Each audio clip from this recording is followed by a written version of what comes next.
Simon Harms had an unusual start to life as a trainer. He was a regular punter whose love of greyhound racing has led to a complete change in lifestyle for him and his family, particularly his young son, Logan. As a punter, as a gambler to start with, I think as we all started, having a little bet. That was down at Portsmouth back in the days when Tipman was going, and sort of it went from there. So we've always been interested in greyhound racing.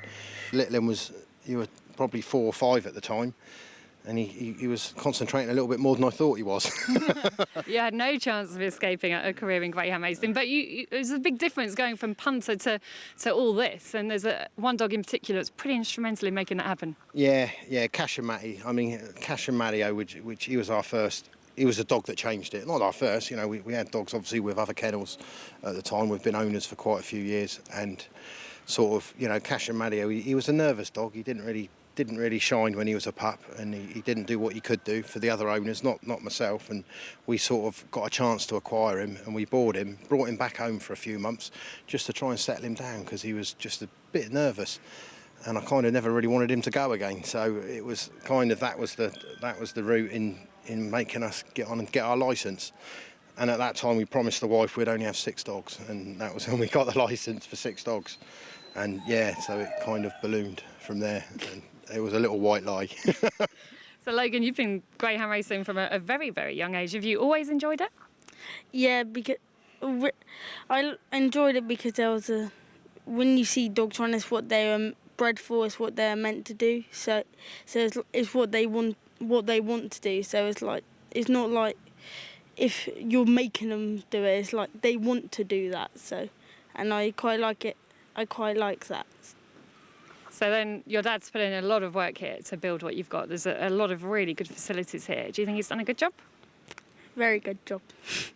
Very good job. I have to say that mainly because I also helped him. So yeah, good job. And what's really interested me about being here today, Simon, is the way you do things and the way you see that the dogs should be looked after, trained. Tell us a bit about what you think is important. The dogs have got to be happy, no matter what you do. It's a old cliche, and everyone says about a dog being happy. But I think if you're in the right place in your mind, then the dog's in the right place in their mind, and you've got to be at one with them, really. And I think the family orientation is good on that. I like to give the dogs a chance to have outside pens, as you've seen today, so they can come in, they can go out at their own free will, not when you're sending them out to go to the toilet and things like that. You have got facilities here to help you along the way with all that, though. You've got a nice big paddock, haven't you? And a lot of your dogs like to play. Do you think that's good for them? Yeah, because it means they're happy and they're still getting exercise while they're doing it, but they're making it's happier in their head. It's making them happy and it's stimulating their head to think so they're happy, so they'll hopefully run faster. They get fed some pretty good food that your mum cooks up as well, don't they?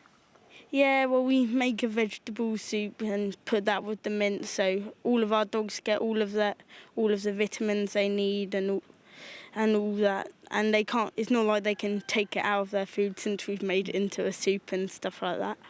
So the food side's a really important side, and I think we're doing well with that. The swimming pool as well, Simon. Not too many small trainers, if you like, would have a facility like that. It's a stunning pool that you've put in there. How good do you think that is? How beneficial for the dogs? It's good for the training. Obviously, everyone knows what pools are good for when you've got dogs that are on long layoffs and, they're sort of confined to lead walking. Then the pool's brilliant because it's not putting the strain on the muscles, so you're keeping the dog physically ticking over. I always wanted to build a pool. I wanted to make sure that even though we only had 5 dogs or 20 dogs or 25 dogs, I wanted to make sure that we had whatever that dog needed. So although we are small, we've got the best laser machine, we've got the best physiotherapy stuff, we've got the ultrasounds, we've got the pools, we've got the mag boxes, we've got the solarium. If one of your dogs needs something, it needs it. The fact that it's in a little kennel shouldn't be at a disadvantage. And so the dogs come out of the pool, Logan, they get rubbed down, and then where do you put them? In the solarium. I don't think I've ever seen a solarium at a greyhound kennel. Do you know that? No, I don't. She's never been to our greyhound kennel. Like they said, you said it was like a spa when you saw the solarium, and that's what they said. That's what they said when I got interviewed the first time on Golden Sprint final night. They said it sounds like a spa, if I'm correct in saying, in the studio.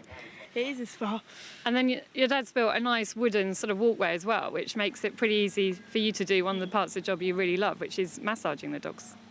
Yeah, it was mainly built on because he'd come back and he said Romford have this thing where they check all the dogs over, and it's easier for me.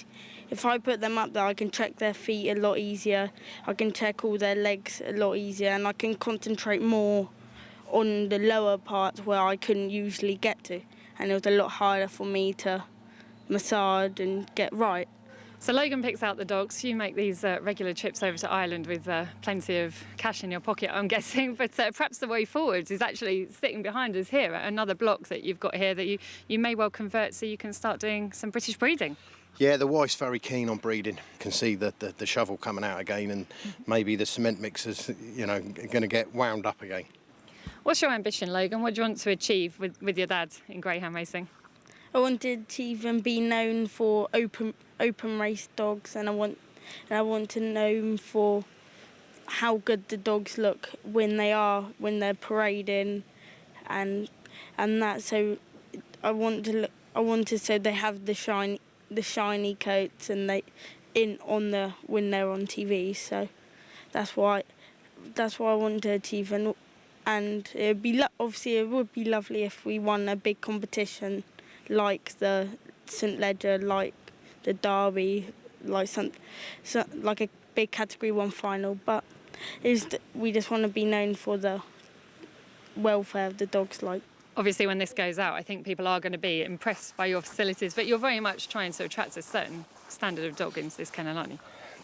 Yeah, we are. We are. We'll take dogs in, and we've been open to most people. And like I say, if the dog's going to complement the kennel and it's going to take us forward where we want to be, then of course we'll look at bringing them in. But it sounds arrogant if you just want open dogs. But because we don't want to get larger, financially, it's the only way forward. You can't have 25 A5 dogs that are running for £25 a week, and that's when they're fit, because you can't pay for everything and keep everything on an even kill like that. And you don't want to be forced into a corner like a lot of trainers where it's a numbers game. So really the open class route is the only way to go forward. And I'd love to have a 50-50 split where we've got young dogs coming through in the graded company and then making the step up, and maybe if they don't quite make the grade, then they'll serve a purpose and complement another kennel which does specialise in the graded company. The pressure's on you then, Logan. You're finding all these dogs for your dad. You've got to find some big competition prize money winners. Yeah, I do, but I can't. We can't pay big competition money from the sound of it. So you've got a job on your hands. Yes, quite a big one now. Yeah, as long as the dogs are happy and somehow they run to if they run to their best ability, whether it's in our kennel or somebody else's, that's all that matters.